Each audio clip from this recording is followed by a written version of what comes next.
Okay, good morning, YouTube. I've had a lot of requests to send more pictures of this 1993 Range Rover Classic long wheelbase, so it does have the 4.2 liter engine. And I figured the video would be a little more comprehensive, and so I'm going to give that a shot. Just looking at it,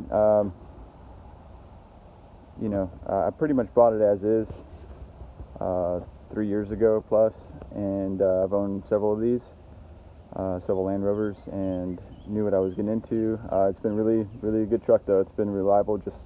I actually had two of these before, the exact same year, model, and color and everything.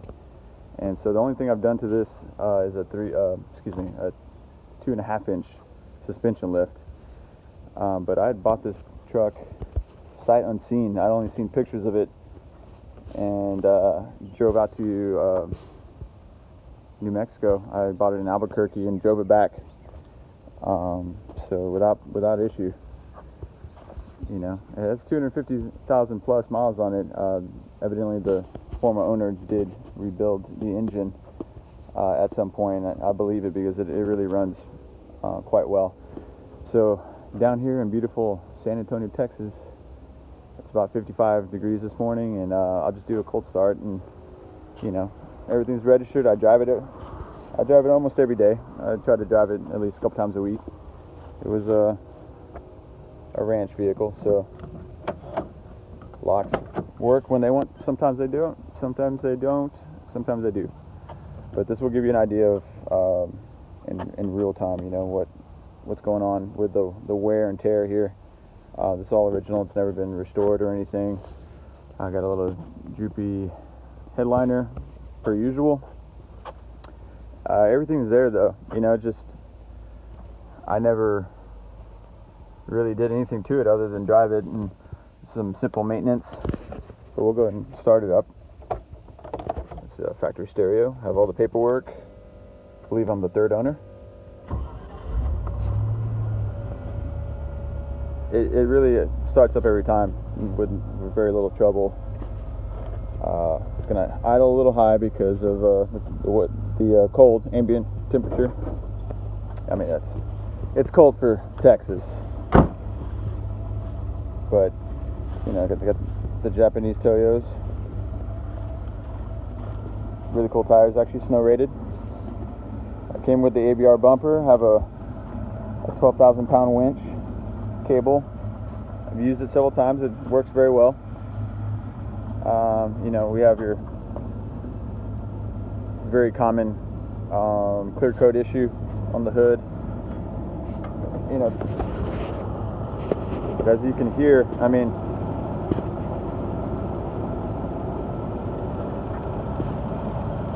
it's always ran really well. 4.2 has a lot more get up and go on the highway than the 3.9, but you can, you can't hear the lifters. You can, it's just not missing. It's a pretty solid engine. It's never left me stranded.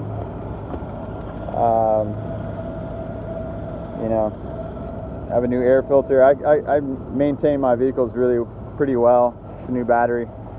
I have several vehicles that all need attention, so I'm constantly doing something. But it has your normal valve cover, a little bit of leak there. It wouldn't be a Land Rover unless it pissed the driveway a couple times.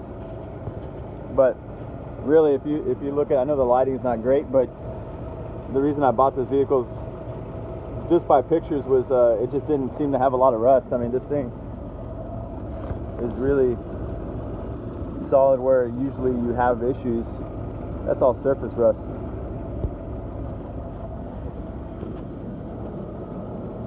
But this side, that body is really pretty straight on this side. I do have a full spare for it. But that's all really pretty solid throughout. We'll just do a walk around for you guys. Everything looks better in pictures, but video is kind of hard to hide stuff.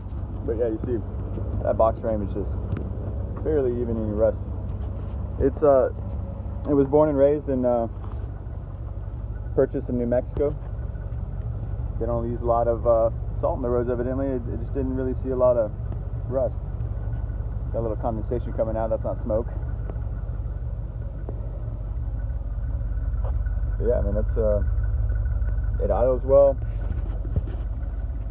We have a little surface rust here, a new strut, so that actually works for once. But yeah, no rust where it usually rust. The tailgate, or the lid, and then the tailgate. No rust. A little bit of surface rust down here, but nothing underneath that you can't really see. But there's no rust on the bottom.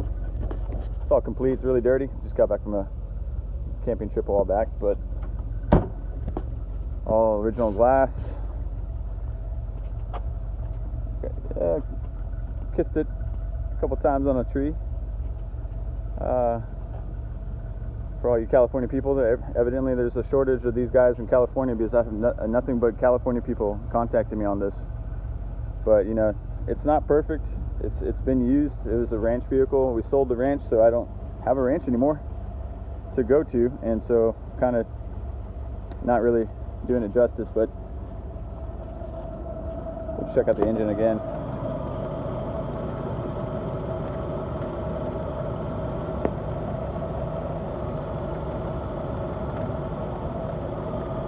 A little smoke. This is all burn oil a little bit. Don't really have any blow by though. We can check that with a piece of paper in a second. But I mean, really everything works. I mean, I've gotten questions asked about flying out here from California. Would I have any reservations about driving it back? The answer is no, because I've done a couple. You know, I've owned several of these, and when I first bought it 3 years ago, I did pretty much what I needed to do preemptively on it to use it, you know, to use the overused term, overland vehicle. But that's exactly what you know, my wife and I enjoy camping, and I've owned Land Rovers for about 15 years, and they're quirky, but they're hard to beat off-road. But yeah, this is it. I hope I'm covering everything. That light bar I disconnected, it was drawn off the battery. I had to, I don't know what kind of do-it-yourselfer did that, but that was pretty piss poor. So I disconnected it. It does work though. It was drawn off the battery, so I did away with that. But everything else really works. There's really not much that doesn't work. Yeah, just message me with some more questions. I think I covered most of it, but yeah, hope this helps. First video done.